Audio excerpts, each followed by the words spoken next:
Welcome to True or False. I'm your host, Jason A. Kessler, and it's now June of 2022. That means it's been just over a year since May of 2021, when there was a big outbreak of violence in the Israeli-Palestinian conflict. Now that it's been a year, I wanted to look back at how Trevor Noah and John Oliver talked about the situation. True or False didn't exist a year ago, but part of the reason I decided to start this show was after seeing the way John and Trevor covered the conflict.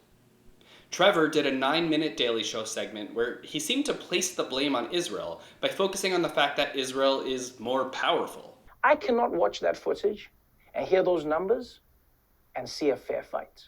They can crush Gaza like that. John went on a 10-minute tirade accusing Israel of war crimes and apartheid. Sure seems like a war crime. Palestinians are essentially being governed by a form of apartheid. It's kind of the trendy way to look at Israel and Palestine. But the problem is their views are based on misinformation and a failure to consider the full context. That's why it was such a gut punch for me. Trevor and John are comedy legends whose brands are built on the idea that they use their humor to reveal truth. So it was really sad to see them conform to the one-sided Israel bashing instead of actually highlighting some of the unpopular truths about the conflict. Trevor was pretty humble about the whole thing. He never claimed to be an expert, and he acknowledged that it's hard to capture the full story. No matter how much you try and break it down, people are always going to say that you're leaving out some crucial piece of context. And you know what the truth is? They're probably right. But then he said some things that really exposed his blind spots. Like when he said this. I mean, there's the history of how Israel became a state after Nazi Germany tried to destroy the Jewish people. But there's also the history of the British taking the land from the Palestinians. The truth is, that's actually a pretty misleading way to summarize the context.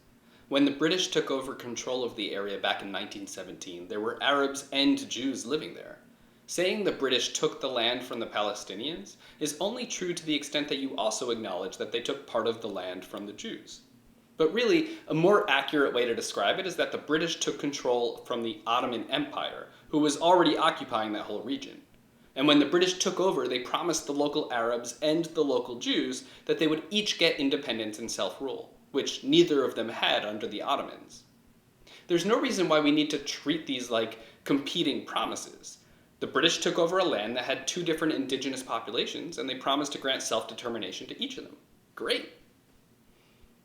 Imagine for a second if you took over a petting zoo that had both goats and sheep. And you were like, hey, goats and sheep, I promise I'm going to let you guys each be in charge of your own lives. But then the goats are like, no way, we want to be in charge of ourselves and also the sheep. You'd be like, come on, goats, that's not cool. Don't be so controlling. Or what if instead the sheep were like, hell no, we don't want to share this place with the goats. They eat garbage. You took this petting zoo from us sheep. How dare you steal sheep cages and give them to the goats? You'd be like, no, I didn't take the petting zoo from just the sheep. There were goats here too, guys. And I know you're all pissed that they invited more goats to come join them. Yes, I got all your emails complaining that there are too many goats. But honestly, that just makes you seem kind of xenophobic and intolerant of goats. It's really not a good look.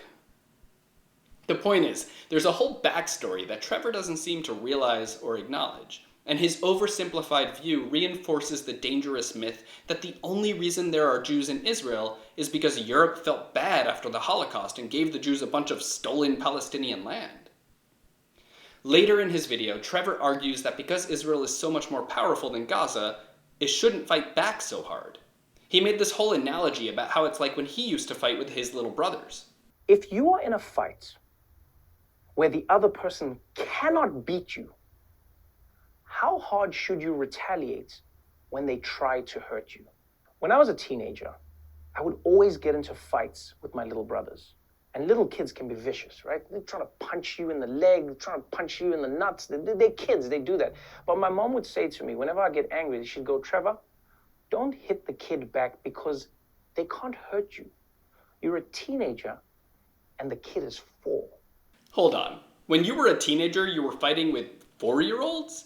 Dude, I expected you to say your little brothers were like 10 or 11, but 4? But more importantly, your story about how you used to beat up toddlers isn't really a good analogy for a few reasons. First, even if you're right that Hamas can't defeat Israel in an all-out war, they're still killing Israeli civilians. Regularly. You think Israel should be like, okay guys, we're so much more powerful than them, so maybe let them kill a few of our people from time to time? A better analogy would be if your little brother was throwing darts at your head, or trying to stab you with a pair of scissors. If you have to swat those darts out of his hand to get him to stop, you're gonna do it. Because at the end of the day, it's not just about power, it's about purpose. If a 4-year-old is trying to stab you with scissors, you'll use whatever force you need to get him to drop the scissors. Hamas is always at war with Israel. It refuses Israel's right to exist, and it continues to kill Israeli civilians. However hard Israel fights back, it has never been enough to get Hamas to drop those scissors. But look, I understand that lots of people don't know this stuff. There's a ton of history behind this conflict. I get it. And I understand Trevor's blind spots. On the other hand, John Oliver went way beyond a few blind spots into full-on willful ignorance. He included a 30-second clip of a Palestinian activist named Mohammed El Kurd going on a crazy rant against Israel. El Kurd has been repeatedly called out by organizations like the Anti-Defamation League for his deceptive and anti-Semitic rhetoric. Get this, just 4 days before this episode of John Oliver's show came out, a Jewish educator tweeted about how it felt to teach a class on the Holocaust while worrying if his family in Israel was safe because Hamas was firing missiles at civilian neighborhoods. Mohammed El Kurd responded with this. That's not journalism. That's cyberbullying. And look, El Kurd is free to say what he wants, but perhaps what he chooses to say should raise some questions about his credibility as a news source. Here's part of the clip that John shared. To start, it's not really an eviction. It's forced ethnic displacement, to be accurate. Eviction does not imply the hundreds and hundreds of heavily armed police and army and settlers looting, blowing up your doors, throwing your children from your windows, and using brute force to throw you out in the street. He just claimed that Israelis are throwing Palestinian children out windows. That is so easily verifiable as not true. Seriously, John, what made you think it was a good idea to platform this guy? It's like when you're on a date with someone really attractive and then they say something absolutely bonkers, like, I don't believe in satellites, or I keep all my toenail clippings in a jar. And instead of asking for the check, you're like, so what are you up to later? But this is about more than just Mohammed El Kurd's credibility.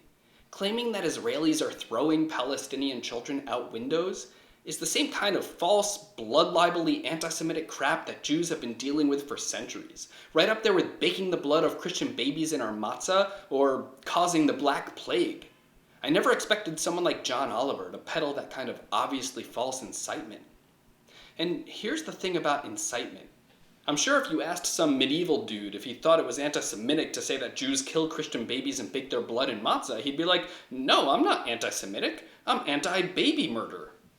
That's the thing about anti-Semitism.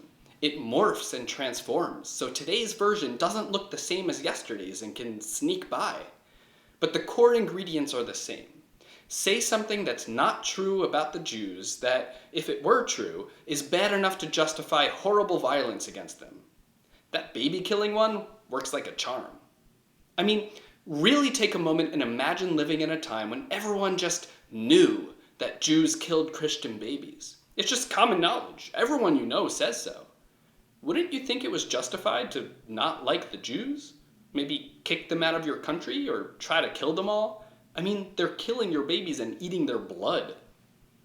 How many people watched John Oliver's show and now they know that Israelis throw Palestinian children out windows? How many people now know that Israel is committing war crimes because John Oliver decided that's how it seems to him? And while Israel insisted that there were military targets in that building and that they destroyed it as humanely as possible, even warning people to evacuate beforehand, for the record, destroying a civilian residence sure seems like a war crime. That's not really how war crimes work, or, logic. I know technically these women didn't break any laws, but it sure seems like they're witches, so let's kill them. If it's true that there were military targets in that building, doesn't that make it at least a little complicated and not so clear-cut? Even trickier is the super tragic topic of child casualties. Multiple children have been killed this week. 8 in a single strike just yesterday. In that particular strike, Israel claims they were targeting a meeting of senior Hamas leaders. And I'm not saying I automatically assume Israel's right, or that I think the deaths of 8 children were worth those military targets. But when we talk about something as awful as child casualties, it's extremely important to be careful how we talk about it and make sure we share as much context as possible. I personally think it's irresponsible for anyone to report on child casualties without sharing the fact that Hamas has a history of intentionally hiding military targets within schools and hospitals and densely populated civilian areas. That's been proven many times over. We also know that Hamas recruits and trains child soldiers. So sometimes when the news gives a total number of child casualties, they're actually including some amount of teenage soldiers and terrorists. And we know that unlike Israel, who claims to never target civilians, Hamas openly and unapologetically fires rockets indiscriminately at civilian areas. Last May, Hamas rockets killed 2 Israeli children, and that wasn't a mistake, that was a victory. Some Hamas rockets even fell short and killed at least 7 Palestinian civilians. Human Rights Watch actually accused Hamas of committing war crimes last May, but for some reason John didn't talk about any of this. I guess it didn't seem like a war crime to him. Now, again, let me be absolutely clear. I am not saying I agree or disagree with any of Israel's military decisions, and I am not indifferent to the tragic casualties on either side, especially the deaths of innocent children. I'm just saying that there is a lot of complicated, conflicting stuff involved here. So you should be super skeptical of anyone who tries to act like it's very simple. Lots is complicated here, but some things are pretty simple. And we really have to be careful about anything that makes it sound like Israel intentionally targets Palestinian children, because then it crosses that line into a modern form of a very old anti-Semitism. I mean, it would be reckless and dangerous if someone used really inflammatory language to describe child casualties. Like, for example, it would be super irresponsible if someone referred to it as, child murder. He just asked you, is child murder bad? This really isn't hard. I'll be honest, John lost a lot of credibility in my eyes with this episode. He really seemed biased on this issue. And he seemed so angry. I would hope that a real friend would tell me when I'm being an asshole, and definitely when I'm committing a fucking war crime. And maybe he's always kind of angry, but in this one, it kind of made the hairs on the back of my neck stand up. I know the long history of dangerous incitement against my people, and this, it just felt a little too familiar.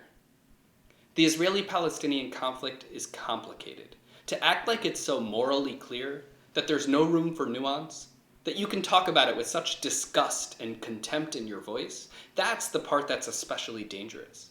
That's the part that anti-Semites use to justify and incite violence against Jews like me. That's the part that encourages conformity to mob mentality and stifles critical thinking. We desperately need to do the opposite. We need to make safe space for cooler heads to respectfully hash out our disagreements and take the time to dive into the context and correct the misinformation and get aligned on the relevant facts. Trevor signs off his video with this question. When you have this much power, what is your responsibility? Trevor and John, you both have great power over the public conversation, way more than me. Don't use that power in a way that fuels incitement and spreads ignorance. Take the time to do your homework and use your voices for truth and kindness. Thanks for watching.